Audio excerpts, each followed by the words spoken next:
अस्सलाम वालेकुम जी। आसिफ एक नौजवान 22 साल का जिसका ताल्लुक फैसलाबाद से था, वो सड़क पर जा रहा था कि एक तेज़ धार जो डोर है वो उसके गर्दन पर से फिर जाती है। वो डोर एक तेज़ धार जो धाती अनासिर हैं उनसे बनाई गई थी, जिसको उर्फ आम में केमिकल डोर कहा जाता है। अब वो डोर उसके गले के ऊपर जब फिरती है वो मौके पर ही वो जाँ बहक हो जाता है। ये एक केस हमें नज़र आता है जो कि बड़ा ही दर्दनाक है। इसके अलावा भी बहुत सारे केसेस हर साल हमारे सामने आते हैं, और अगर हम इस चीज़ का जायज़ा लें तो ये ना सिर्फ पाकिस्तान में बल्कि इंडिया के अंदर भी इस तरह के केसेस हमें नज़र आते हैं, जहाँ पे चंद साल पहले जो है वो 2 बच्चे उनके गलों पर डोर फिर गई थी और वो भी मौके पर जाँ बहक हो गए थे। और वो तो मोटरसाइकिल पर भी सवार नहीं थे, वो गाड़ी के अंदर बैठे हुए थे, बल्कि उसकी जो सनरूफ है उससे वो बाहर निकले हुए थे। जिस तरह से बच्चे वो ख्वाहिश का इजहार करते हैं कि वो ताज़ा हवा में और वो उस तरह सनरूफ को यूज़ करते हुए ऊपर खड़े हों। इस तरह के जो वाक़यात हैं वो हर साल सामने तो आते हैं, और उनके ऊपर जो है वो अवाम की तरफ से काफ़ी ज़्यादा रद्द-ए-अमल भी आता है, काफ़ी ज़्यादा तनकीद भी होती है, लेकिन उसके कोई खातिर खा नताइज नहीं निकलते। और हर साल ही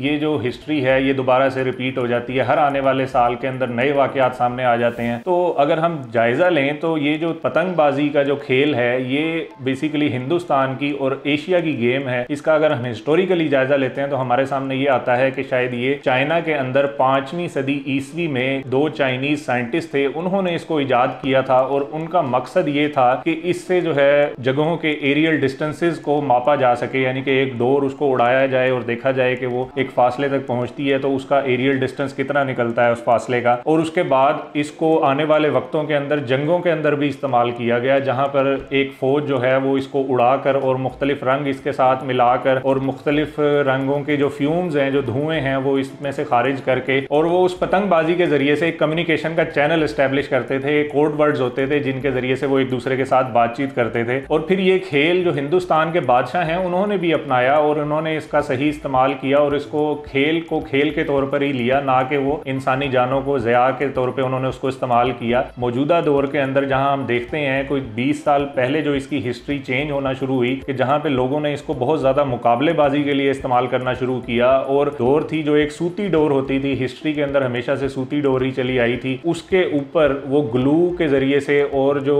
ग्लास है उसको पीस के उसकी जो किरचियाँ हैं वो ग्लू के ज़रिए से चिपका के उसको मज़ीद वो तेज़ धार उसको बनाने की एक दौड़ शुरू हुई। और फिर यहाँ तक नहीं रुकी, बल्कि वो अगले स्टेप में जाके वो केमिकल डोर की शक्ल जो है वो जो मौजूदा शक्ल है उसको इख्तियार कर गई कि जिसको जो है वो तोड़ना नामुमकिन होता है, और जो विद इन फ्यू सेकेंड, आप बल्कि कह सकते हैं कि within few millisecond जो है वो पूरी गर्दन को काट सकता है इंसानी। ऐसे लोग जो मोटरसाइकिलों के ऊपर सफ़र कर रहे होते हैं उनके लिए ये बड़ी ही जानलेवा साबित होती है। इसको लेकर के हमारी जो हुकूमत है उन्होंने इसके हिफाजती इक़दाम उठाने शुरू किए हुए हैं। उसके अंदर नज़र ये आता है कि जो CPO हैं फैसलाबाद के, उन्होंने कोई तकरीबन 2500 जो मुकदमात हैं, FIRs हैं, वो उन्होंने काटी हैं, और इतने ही लोगों को उन्होंने उन मुकदमात के अंदर गिरफ्तार भी किया है। और उनका कहना यह है कि हमने फैसलाबाद सिटी के अंदर को 22,000 जो मोटर बाइक राइडर हैं उनको हमने एंटीना प्रोवाइड किए हैं जो कि उनकी मोटरसाइकिल के ऊपर डोर से उनकी हिफाजत करते हैं। अच्छा, इन सब चीज़ों के पस मंज़र में हुकूमत और पुलिस जो इकदाम उठा रही है शहरियों की जो सेफ्टी है उसको मेक श्योर करने के लिए, उसके नतीजे में वो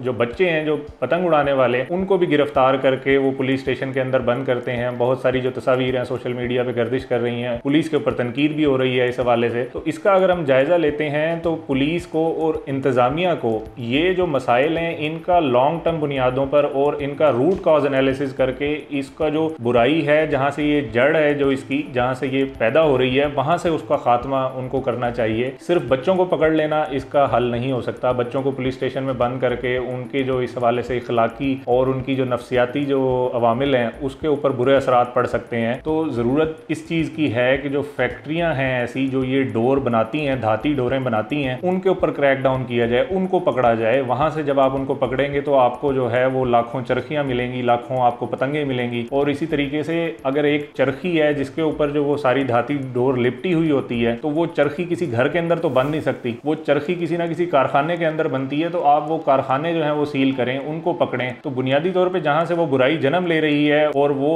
वहाँ से फ्लोरिश कर रही है, वहाँ से फल फूल रही है, आपको उन जगहों के ऊपर जाके उसका कला कमा करने की ज़रूरत है। तो इस हवाले से जो हुकूमत है उसको अपनी पॉलिसी बनाने की ज़रूरत है, उसको कानून साजी करने की ज़रूरत है।